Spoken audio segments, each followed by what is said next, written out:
No, complete.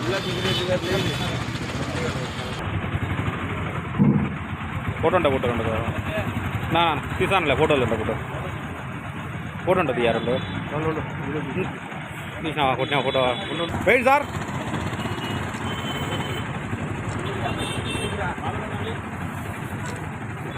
इसका photo कोटने ले हाँ बाजूला ना हाँ बाजूला भाई बुझेगा हाँ रेडी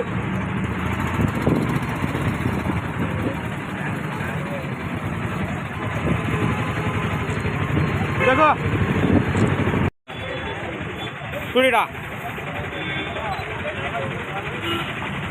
थोड़ा हमारे कार्मिक संग्राम जय टोसी जिंदाबाद जिंदाबाद पुनः प्रारंभिंచాలి సంక్షేమ బోర్డును ఇవాళ పెండింగ్లో ఉన్న క్లెయిమ్స్ను జై టోసి జిందాబాద్ పెండింగ్లో ఉన్న క్లెయిమ్స్ను వెంటనే వదిలాలి పౌర నిర్మాణ కార్మికుల ఐక్యత జై టోసి బోర్డును పునరుద్ధరించాలి సంక్షేమ బోర్డును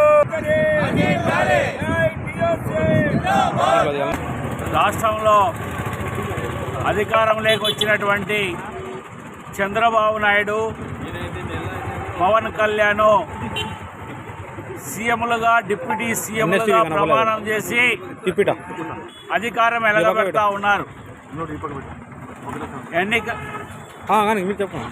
ఎన్నికల సందర్భంగా పవన్ కళ్యాణ్, లోకేష్ నాయుడు, చంద్రబాబు నాయుడు ఈ నాయకులందరూ కూడా కలిసి ఆయన జగన్మోహన్ రెడ్డి భవన నిర్మాణ కార్మికులకు ద్రోహం చేసినాడు, మేము వచ్చిన తర్వాత వారికి అందరికీ న్యాయం చేస్తామని చెప్పేసి ఎన్నికల సందర్భంగా ప్రతి ఊర్లో ప్రతి పట్టణంలో ప్రకటనలు చేసినారు. అధికారంలోకి వచ్చి 6 నెలలు అయిపోయింది. ఓటు మూలన పడిన సంగతి ఎన్నికల సందర్భంగా జ్ఞాపకం ఉన్నటువంటి ఈ పెద్ద మనుషులు ఈరోజు ఎన్నికలు అయిపోయిన తర్వాత 6 నెలలు అయిన తర్వాత కూడా ఓటు పునరుద్ధరించాలనేటువంటి ఆలోచన రాలేదు. ఓటు పునరుద్ధరిస్తే ఒక క్యాబినెట్ ర్యాంక్ వస్తుంది మీ రాజకీయ నిరుద్యోగులకు, 10 మంది డైరెక్టర్లు వస్తారు మీ రాజకీయ నిరుద్యోగులకు. అదే సందర్భంలో ఈ రాష్ట్రంలో ఉన్నటువంటి లక్షలాది మంది భవన నిర్మాణ కార్మికులకు మేలు జరుగుతుంది. ఈరోజు 2020 ఫిబ్రవరి తర్వాత జగన్మోహన్ రెడ్డి చేసిన దుర్మార్గం వలన ఇప్పటి వరకు కూడా క్లెయిములు పరిష్కారం కాక రాష్ట్రంలో దాదాపు అప్పటికే 46,000 క్లెయిములు పెండింగ్లో ఉన్నాయి. ఇప్పటికి లెక్కేసుకుంటే దాదాపు 70-80 వేల క్లెయిములు పెండింగ్లోకి వచ్చి ఉంటాయి. అనేక చోట్ల లేబర్ ఆఫీసులు పనిచేయడం లేదు, క్లెయిములు అప్లికేషన్లు తీసుకోవడం లేదు, భవన నిర్మాణ కార్మికులకు సంక్షేమ బోర్డు కార్డులు ఇవ్వడం లేదు. అదే సందర్భంలో చనిపోతే డబ్బులు లేవు. రాష్ట్రంలో బిల్డింగ్ వర్కర్స్ ఎదుర్కొంటున్నటువంటి దీర్ఘకాలిక సమస్యలు పరిష్కారం చేయాలని ఏపీ బిల్డింగ్ వర్కర్స్ యూనియన్ నేతృత్వంలో రాష్ట్ర వ్యాప్తంగా అన్ని జిల్లా కలెక్టరేట్ల ఎదుట నిరాహార దీక్షలు నిర్వహించడం జరుగుతూ ఉంది.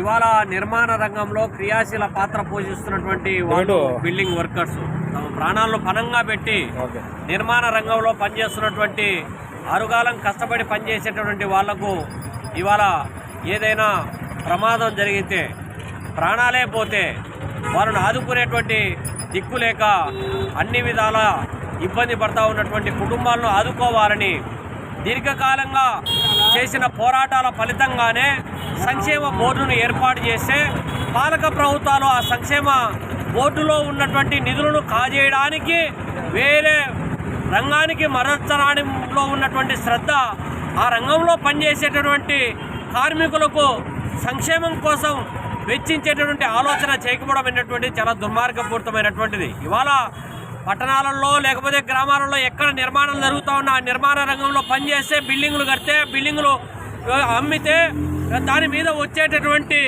రాయల్టీ ఏదైతే ఉందో, రిజిస్ట్రేషన్ల ద్వారా వచ్చే ఆదాయం ఏదైతే ఉందో ప్రభుత్వానికి సంపద రూపంలో పోగవుతూ ఉంది. ఆ వచ్చిన సంపదను తిరిగి వాళ్ళ ఖర్చు పెట్టేటువంటి క్రమంలో ఎందుకు మీకు వచ్చిన నొప్పి అని చెప్పి మేము అడుగుతూ ఉన్నాం.